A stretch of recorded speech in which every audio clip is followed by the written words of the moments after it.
Assalamualaikum warahmatullahi wabarakatuh. Perkenalkan, nama saya Fergie Nur Mandiri dari semester 5A. Di sini saya akan review jurnal dari Ibu Dr. Trini Handayani tentang pelindungan dan penegakan hukum terhadap kasus kekerasan seksual pada anak. Beberapa waktu yang lalu, penduduk Indonesia dikejutkan dengan berbagai kasus kekerasan seksual yang terjadi pada lembaga pendidikan yang notabene merupakan lembaga yang sangat dipercaya untuk membentuk karakter anak yang berbudi luhur serta sebagai harapan orang tua demi masa depan akademik anaknya. Anak merupakan kelompok yang lemah dan rentan sehingga memerlukan perlindungan agar hak-haknya dapat terpenuhi. Perlunya langkah-langkah afirmatif untuk pelindungan anak.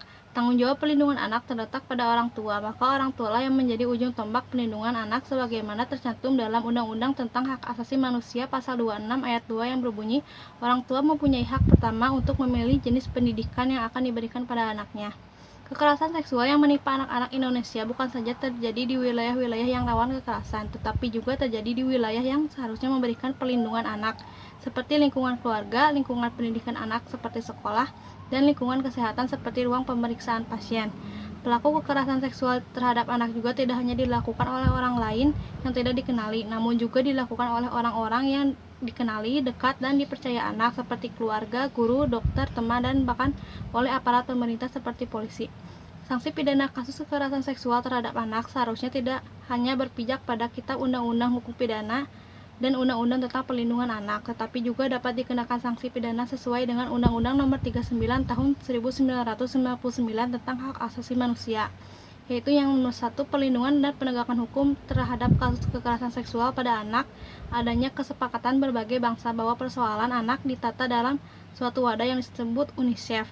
Di Indonesia, anak dikelompokkan sebagai kelompok rentan selain orang yang berusia lanjut, fakir, miskin, wanita hamil, dan penyandang cacat.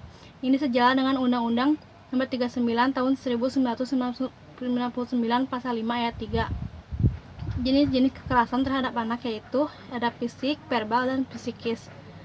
Sehubung dengan dampak tindak pidana kekerasan seksual dengan korban, anak menimbulkan dampak yang dapat mempengaruhi masa depan bangsa Indonesia. Pelakunya harus dihukum berdasarkan peraturan yang berlaku, yaitu sesuai dengan Undang-Undang Nomor 23 Tahun 2002, atau Undang-Undang 35 Tahun 2014, Pasal 81 dan 82, Kitab Undang-Undang Hukum Pidana Pasal 287. Sedangkan memaksa seseorang melakukan hubungan kelamin sesama jenis, ancaman pidananya 5 tahun penjara sebagai ketentuan Pasal 292 KUHP. Kemudian Pasal 292 KUHP menyebut orang dewasa yang melakukan perbuatan cabul dengan orang lain sesama kelamin yang diketahuinya atau sepatutnya harus diduga belum dewasa diancam dengan pidana penjara paling lama 5 tahun. Lalu ada pencegahan. Dalam rangka pencegahan jangka panjang perlu strategi dari berbagai pihak yang terlibat, yaitu pemerintah, pihak sekolah, lembaga swadaya masyarakat yang konsen terhadap kasus kekerasan seksual. Pendidikan karakter juga perlu dilakukan di sekolah. Apabila pelaku kekerasan seksual tersebut berusia antara 14 tahun sampai dengan kurang dari 18 tahun, dimungkinkan untuk dilaksanakan diversi asalkan perbuatan yang dilakukan mendapatkan sanksi pidana kurang dari 7 tahun penjara dan bukan merupakan pengulangan tindak pidana. Sekian review dari saya. Wassalamualaikum warahmatullahi wabarakatuh.